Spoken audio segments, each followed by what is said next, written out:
Hermanos y amigos, buenas noches. Les saludo en el nombre de nuestro Señor Jesucristo. Aquí nuevamente su hermano Félix Núñez Peralta, transmitiendo desde la Iglesia Comunión Gracia y Paz, en Piura, Perú. En esta noche vamos a tocar el tema del tercer juicio. Así que vamos a orar allí en sus casas para que el Señor nos ayude a comprender esta lección. Vamos a orar.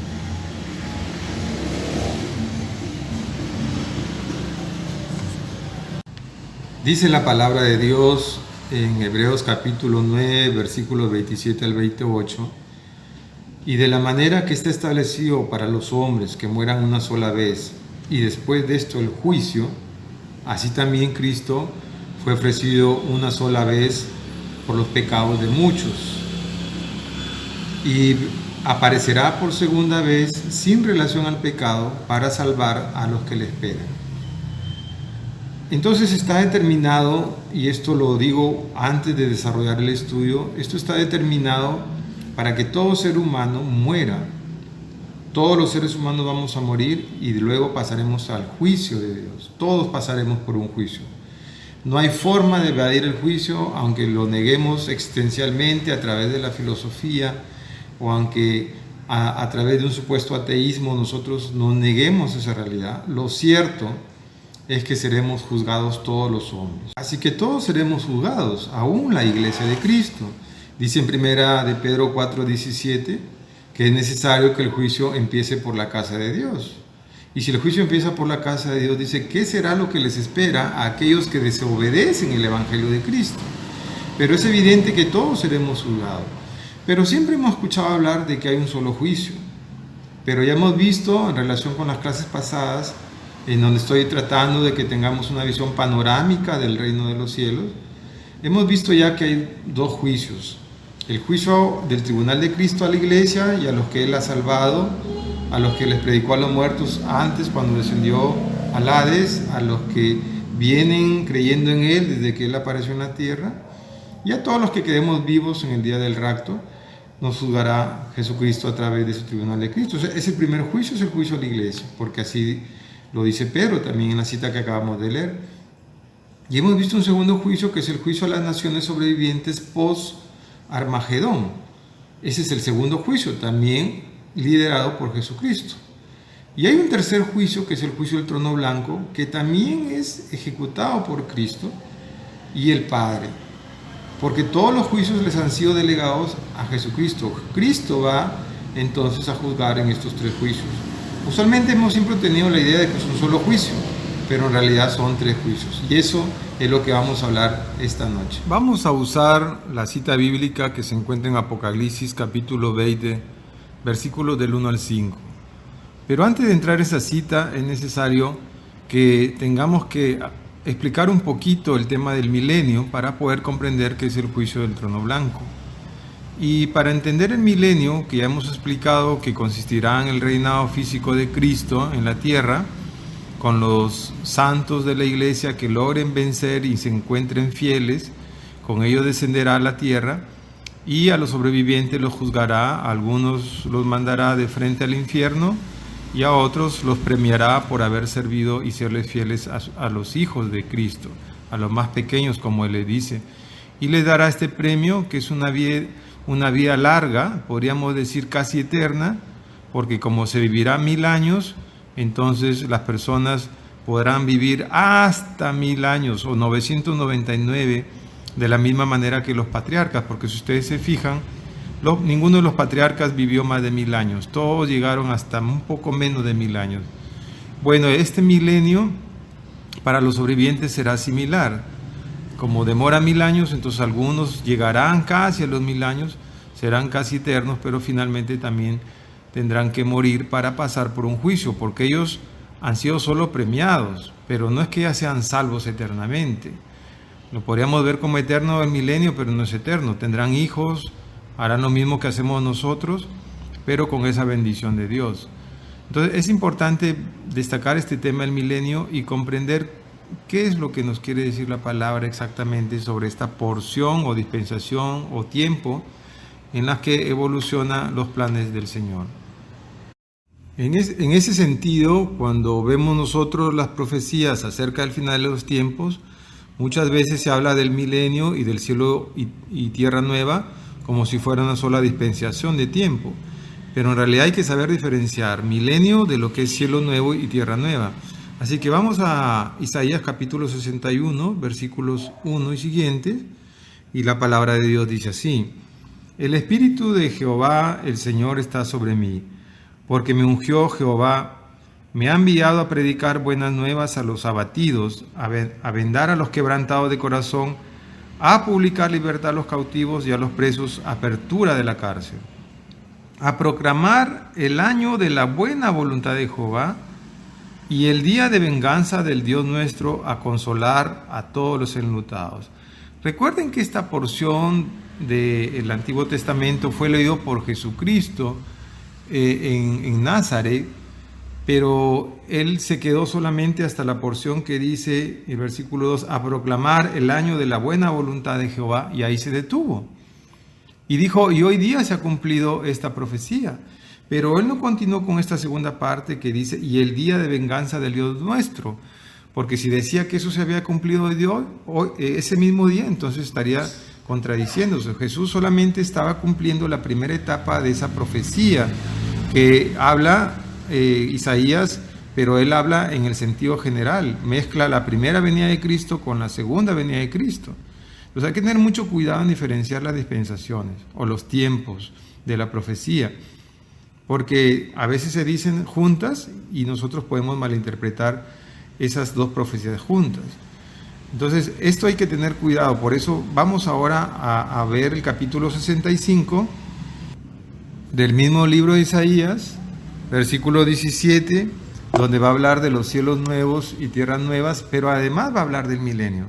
Y lo vamos a comparar luego con Isaías capítulo 11 para comprender y entender que está hablando Isaías de las dos cosas juntas. Entonces, leamos Isaías 65, 17, dice: Porque he aquí que yo crearé nuevos cielos y nueva tierra, y de lo primero no habrá memoria, ni más vendrá al pensamiento. Mas os gozaréis y os alegraréis para siempre en las cosas que yo he creado, porque he aquí que yo traigo a Jerusalén alegría y a su pueblo gozo. Entonces, de ahí en adelante, aquí Isaías empieza a hablar del milenio. Vámonos ahora a Isaías capítulo 11, versículo 1 y siguiente. Dice: Saldrá una vara del trono de Isaí, y un vástago retoñará de sus raíces, y reposará sobre él el espíritu de Jehová, espíritu de sabiduría y de inteligencia, espíritu de consejo y de poder, espíritu de conocimiento y de temor de Jehová. Y le hará entender diligente en el temor de Jehová, no juzgará según la vista de sus ojos, ni arguirá por lo que oigan sus oídos. Está hablando de Jesucristo, sino que juzgará con justicia a los pobres y arguirá con equidad por los mansos de la tierra. Y herirá la tierra con la vara de su boca, y con el espíritu de sus labios matará al impío. Y será la justicia cinto de sus lomos, y la fidelidad ceñidor de su cintura.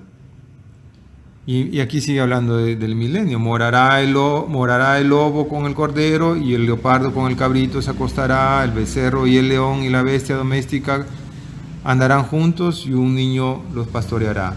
La vaca y la osa pacerán, sus crías se echarán juntas, y el león como el buey comerá paja. Y el niño de pecho jugará sobre la cueva del aspi, y el recién destetado extenderá su mano sobre la caverna de la víbora. No harán mal ni dañarán en todo mi santo monte, porque la tierra será llena del conocimiento de Jehová, como las aguas cubren el mar. Acontecerá en aquel tiempo que la raíz de Isaí, la cual estará puesta por perdón a los pueblos, será buscada por las gentes, y su habitación será gloriosa. Entonces hasta ahí habla del milenio, y en Isaías 65 habla de cielo nuevo, tierra nueva, que es otra dispensación, y la mezcla con el milenio. Pero él está viendo los dos eventos futuros, pero los dice en una sola profecía. Pero el milenio, si lo vemos desde la perspectiva de Isaías 11, es una etapa, y cielo nuevo es otra etapa. Entonces eso debe quedar claro, de que hay una diferenciación entre milenio y cielo nuevo y tierra nueva. Entonces los dos juicios son antes del milenio, Pasa el milenio y recién va a venir el juicio del trono blanco o el tercer juicio. Recordemos ahora de que el milenio entonces están los santos vencedores que están reinando con Cristo, que son inmortales. Ellos ya no pasarán por el tercer juicio porque ellos ya son salvos, son herederos del cielo nuevo y tierra nueva. En ellos no tiene efecto la segunda muerte, de la que va a hablar luego Apocalipsis. Y están los mortales que pueden llegar a vivir un poco menos de 1000 años, y ellos serán como cualquier persona de nuestros tiempos, pero con la bendición del Señor. Y un grupo de esos sobrevivientes se fue al infierno. Antes había ido el falso profeta y el anticristo. El infierno entonces desde ese momento está habitado por el falso profeta, el anticristo y los que se dejaron marcar por la bestia, y estos que fueron juzgados post tribulación. Ahora vamos a Apocalipsis capítulo 20 y ya podemos explicar mejor esta porción del tercer juicio. Versículo 1. Vi a un ángel que descendía del cielo con la llave del abismo y una gran cadena en la mano, y prendió al dragón, la serpiente antigua, que es el diablo y Satanás, y lo ató por 1000 años. Y lo arrojó al abismo y lo encerró, y puso sus sellos sobre él, para que no engañase más a las naciones hasta que fuesen cumplidos 1000 años. Y después de esto debe ser desatado por un poco de tiempo. Y vi tronos y se sentaron sobre ellos los que recibieron facultad de juzgar, y vi las almas de los decapitados por causa del testimonio de Jesús y por la palabra de Dios, los que no habían adorado a la bestia ni a su imagen, y que no recibieron la marca en sus frentes ni en sus manos, y vivieron y reinaron con Cristo 1000 años. Pero los otros muertos no volvieron a vivir hasta que se cumplieron 1000 años. Esta es la primera resurrección. Versículo 6. Bienaventurado y santo el que tiene parte en la primera resurrección, que fueron los del milenio, los santos. La segunda muerte no tiene potestad sobre estos, sino que serán sacerdotes de Dios y de Cristo y reinarán con él 1000 años.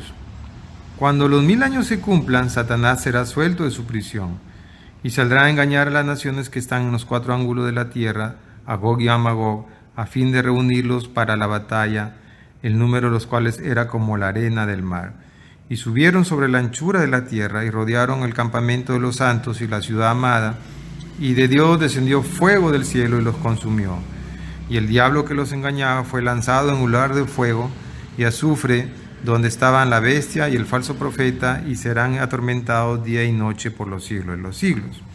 Todo eso es lo que les he relatado, ¿verdad? Que ya ahora pasan los 1000 años, Satanás es soltado, y los hijos desobedientes de los sobrevivientes que quedaron y que se han reproducido durante los 1000 años, Satanás saldrá a engañar a gran parte de ellos. Y usted se preguntará, pero si Dios los premió con vida eterna y los hijos de esos premiados han visto la gloria de Jesucristo reinando y ahora se rebelan contra Jesús, pues así de complicado es el ser humano. Pueden haber visto 1000 años la gloria de Jesucristo y al final de ese periodo de tiempo se levantarán contra él porque serán engañados. Esto ya lo vemos ahora y lo hemos visto en la antigüedad en el pueblo de Israel. Israel vio cara a cara las obras y milagros del Señor y sin embargo se volvieron idólatras. El Señor los castigaba, volvían a Él y se repetía ese ciclo. En nuestros tiempos pasa lo mismo. Nosotros vemos mucho el mover del Espíritu Santo y sin embargo la gente no quiere creer en Cristo. En esos 1000 años tendrán cara a cara otra vez a Jesucristo y los descendientes de aquellos, los que van a empezar a ser infieles, van a tener a Cristo reinando, pero se van a querer rebelar con Él, porque todavía esos sobrevivientes tienen la naturaleza pecaminosa. Mientras que los santos que ya han sido vencedores, ellos siguen siendo santos y seguirán siendo santos, y la segunda muerte, que es después del juicio del trono blanco, no tiene efecto sobre ellos. Pero estos entonces se levantarán seducidos y engañados otra vez por Satanás y querrán hacerle guerra a Jesucristo. ¿Qué sucederá en ese momento? Dice la palabra que de Dios Padre descenderá fuego y destruirá todo, todo destruirá. Todos esos mortales que quedaron sobrevivientes, esta vez serán destruidos por el fuego del Padre, enviado al mundo, para que se cumpla esta porción que leímos al inicio de que todo hombre tiene que morir para ser juzgado. Entonces, estos sobrevivientes no podían quedarse sin juicio, tienen que también someterse a un juicio. Recibieron una recompensa, un premio, pero muchos de sus descendientes o ellos mismos luego se rebelan contra Jesucristo y tienen que morir para pasar a un juicio. Todos los seres humanos tienen que morir para pasar por un juicio. Entonces, en esa circunstancia de destrucción, ahora ya se va a proceder a la segunda resurrección de todos los muertos desde el inicio de la humanidad, que son los que no creyeron en Cristo, porque los que creyeron en Cristo ya han resucitado, ya han sido juzgados, ya están reinando, ¿verdad? Entonces ahora van a resucitar los que nunca creyeron en Cristo y el Evangelio no les alcanzó. Entonces vamos a leer ahí los versículos siguientes. Dice en el versículo 11, y vi un gran trono blanco, y al que estaba sentado en él, de delante del cual huyeron la tierra y el cielo, y ningún lugar se encontró para ellos. Y vi a los muertos grandes y pequeños de pie ante Dios, y los libros fueron abiertos, y otro libro fue abierto, el cual es el libro de la vida, y fueron juzgados los muertos por las cosas que estaban escritas en los libros según sus obras. Vamos a ir explicando. A ver, dice ahora que hay muertos grandes y pequeños, de pie ante Dios. Esa es la segunda resurrección. Y están los libros, hay unos libros, no dice cuántos, pero hay muchos libros, pero son los libros de las obras de los hombres. Y además está el otro libro, que es el libro del Cordero, o el libro de la vida, donde están escritos los que han aceptado a Cristo y por los cuales Cristo murió y aceptaron su señorío, y ellos ya quedan inscritos en el libro de la vida, y por lo tanto Cristo los ha salvado de esta muerte. Recuerden por eso que hay mucha insistencia de que la gente debe creer en la suficiencia de Cristo para salvarnos de esta segunda muerte. Porque la palabra de Dios dice que todo aquel que cree ha pasado de muerte a vida. Es la salvación jurídica de Cristo. Todo el que cree en Cristo está siendo salvado de esa segunda muerte. Pero ese es el primer paso de la salvación. Ya hemos visto luego que el creyente tiene que regenerarse, renovarse, integrarse como Cristo y heredar el milenio. Pero los que no han recibido a Cristo, los que recibieron a Cristo pero no vivieron una vida santa, que han sido castigados, ellos están en un proceso de disciplina y necesitan volver a ser juzgados. Serán sacados de su prisión para volver a pasar por un segundo juicio, y por eso es que ahí aparece el libro de la vida o el libro del Cordero. Y los que no creyeron en Cristo nunca, pues ellos serán juzgados por los libros de sus obras, como lo explica muy bien Hebreos, ¿no? Los que no creen en Cristo entonces serán juzgados por sus actos de conciencia, por sus obras. Y por eso aparecen muchos libros. En la historia de la humanidad, los historiadores pretenden escribir todos los sucesos que acontecen y piensan ellos que saben todo, pero la verdadera historia está siendo escrita en los cielos por el Señor. El Señor tiene la verdadera historia de la humanidad. Y cada persona tiene su libro de su historia, de sus actos. Y esa vida que lleva cada ser humano será confrontada en el día del juicio. Los que no creyeron en Cristo, como no quisieron creer en Cristo, tienen esa profunda desventaja de que serán juzgadas por las cosas que hicieron.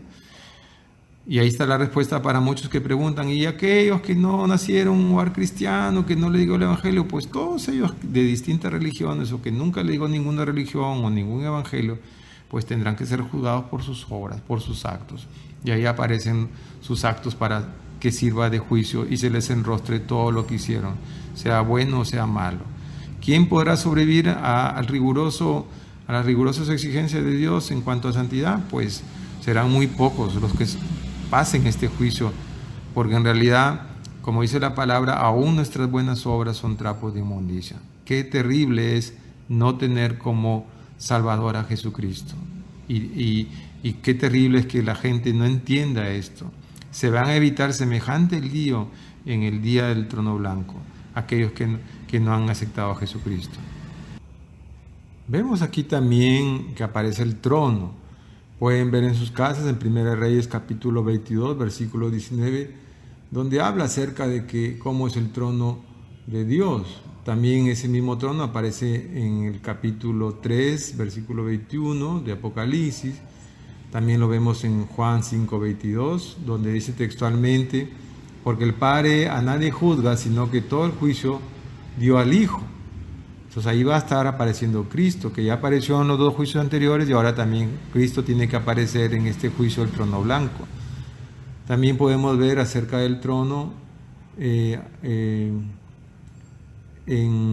Hechos de los Apóstoles, capítulo 10, versículos 42, ¿no? 1 Pedro 4, 5, también podemos ver acerca de que Jesucristo juzga a los vivos y a los muertos. Y en Apocalipsis 4, 2 y 9 vemos también acerca de este trono, que es del Padre, pero que también está el Hijo. En el capítulo 6 de Apocalipsis, versículo 16 dice: y decían a los montes y a las peñas: caed sobre nosotros y escondenos del rostro de aquel que está sentado sobre el trono y de la ira del Cordero. Ahí están los dos, el Padre y el Hijo, el Cordero a la diestra. En el capítulo 7, versículo 10 dice: y clamaban a gran voz diciendo: la salvación pertenece a nuestro Dios que está sentado en el trono y al Cordero. Siempre ambos. Si no está el Padre, está el Hijo, y si no están ambos. Pero este juicio estarán ambos, y el juicio será liderado por Jesucristo, porque acabamos de leer en Juan 5:22 que todos los juicios a todos los vivos y muertos le ha sido dado a Jesucristo, ¿no? Vamos también a ver ahí en 2 Corintios capítulo 5, verso 10, también complementar la cita. Dice: porque es necesario que todos nosotros comparezcamos ante el tribunal de Cristo para que cada uno reciba según lo que haya hecho mientras estaba en el cuerpo, sea bueno o sea malo, ¿no? Igual Cristo juzgando a la iglesia, luego juzgando a los sobrevivientes y ahora juzgando en el trono blanco. Ese es el trono blanco. Dice ahí también en esta porción del trono blanco, que dice que el cielo y la tierra desaparecieron, no había lugar para ellos. Entonces esto tiene alguna explicación, ¿no? Para mí personalmente no es una destrucción total del universo.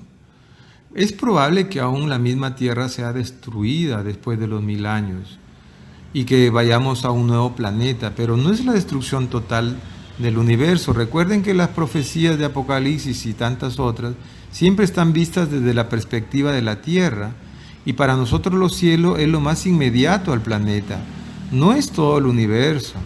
Así que muchos dicen de que es en efecto cielo nuevo y tierra nueva, como que si todo el universo fuera hecho de nuevo y de nuevo la tierra fuera hecha. Yo personalmente pienso de que puede ser en extremo un planeta nuevo, ubicado en una parte de los cielos nuevos, distinto en el universo, y que va a aparecer obviamente un cielo nuevo. Pero también pienso yo de que el mismo planeta será renovado y será transformado, es mi opinión. Pero no puedo dejar de explicar lo que las citas dicen acerca de esta destrucción de la tierra y de lo más inmediato que vemos. Entonces vamos a ver unas citas aquí en la misma palabra de Dios. Dice en el libro de Isaías, capítulo 51, verso 6, dice: alzad a los cielos vuestros ojos y mirad abajo a la tierra, porque los cielos serán deshechos como humo y la tierra se envejecerá como ropa de vestir. Veamos también en el libro de Hebreos capítulo 1, versos 10 al 12, y ahí dice lo siguiente: y tú, oh Señor, en el principio fundaste la tierra y los cielos son obra de tus manos, ¿no? Así dice. Ellos, se refiere a los cielos y la tierra, perecerán, mas tú permaneces. Por eso el Señor en el juicio del trono blanco podía estar delante de todos los que va a juzgar a los resucitados, y ya sin que existan los cielos y la tierra, como era antes de la creación, donde estaba Dios y no había cielos y no había tierra. Y dice ahí: ellos perecerán, mas tú permaneces y todos ellos envejecerán como una vestidura, lo mismo que decía Isaías, versículo 12, y como un vestido los envolverás. Por eso Juan también decía en Apocalipsis que serán enrollados los cielos y la tierra, y serán mudados, pero tú eres el mismo y tus años no acabarán. El universo pues es la creación de Dios. Dios puede hacer con el universo como Él le plazca. Y si Él ha determinado llevarnos después del milenio a un planeta nuevo, en una ubicación distinta, donde se vean cielos nuevos desde nuestra perspectiva, Él lo va a hacer. Y lo que más impulsa a pensar en esto es acerca de la destrucción antes del juicio. Esa destrucción que con fuego destruye a todos los que se rebelaron contra el milenio de Jesucristo, y dice que el fuego consume todo. Entonces es probable que todo el planeta se destruya, todos los sobrevivientes que quedaron serán destruidos, solo sobrevivirán los que ya son, obviamente, tienen cuerpo glorificado y que la muerte no tiene efecto sobre ellos, pero todos morirán por el mismo efecto de que tienen que ser juzgados. Entonces, que haya una nueva dispensación de un cielo nuevo y una tierra nueva, sí, la Biblia lo afirma, estamos viendo pasajes donde nosotros podemos llegar a esa comprensión de que será una nueva tierra y un nuevo lugar en el universo, porque antes de la creación de la humanidad, el Señor ya había hecho la tierra y ya había hecho la cercanía de nuestros cielos como a Él le plació, y puede destruirlos si a Él le place, ¿no? Entonces, vamos a ver otros pasajes. Veamos el verso 13 del Apocalipsis 20. Vemos algo misterioso ahí, ¿no? Ahí menciona de que todos los muertos no están en el Hades, que es la palabra griega, que significa lo mismo que Seol, o lugar de sepultura, un lugar temporal donde están todos los muertos que no creyeron en Cristo. Porque los muertos que creen en Cristo se van al paraíso, en los cielos, mientras que el Hades está debajo de la tierra. Entonces acá aparecen también algunos muertos en el mar, y dice que aparecen otros muertos en la muerte. Entonces hay tres lugares: muertos en el Hades, muertos en el mar y muertos en la muerte. No son todos en el Hades. Versículo 13 dice: y el mar entregó los muertos que habían en él, ¿sí? Así dice, y el mar entregó los muertos que habían en él, y la muerte y el Hades, son tres lugares, entregaron los muertos que habían en ellos. Note el plural, ellos. No está diciendo que el Hades y la muerte son lo mismo. El Tánatos son las regiones de sombra de muerte. Por ejemplo, cuando vemos a Lázaro en Lucas 16, que cuenta el Señor Jesús sobre el rico Espulión y Lázaro, dice que cuando murieron, Lázaro, dice, fue llevado por los ángeles al seno de Abraham, y fue llevado por unas regiones de sombra de muerte a un lugar. Pero si los ángeles lo llevaron es porque lo tomaron en el momento de su alma salir del cuerpo, lo tomaron y lo atravesaron, no sabemos por qué regiones, hasta llegar al seno de Abraham. Y luego el rico fue a parar al Hades, aquel fuego, que es como, no es el infierno, pero hay fuego. Y dice entonces la Biblia que habla de regiones de sombra de muerte, inclusive usa la palabra en plural, puertas de la muerte, en algunos pasajes. Si son puertas, deben ser mínimo dos, una de entrada y una de salida. También la palabra de Dios dice que el Señor tiene las llaves de la muerte y del Hades. Entonces significa que la muerte tiene mínimo dos puertas, una de entrada, una de salida, porque habla de puertas de la muerte. También la Biblia habla de cámaras de la muerte, también dice puertas del Hades. Entonces hay una pluralidad de estos conceptos, de que son regiones diferentes. Esto es probable que para pasar de la muerte al Hades hay una puerta. Entonces la muerte es un lugar de entrada, el Hades es otro lugar, y del Hades al lago de fuego será otra puerta.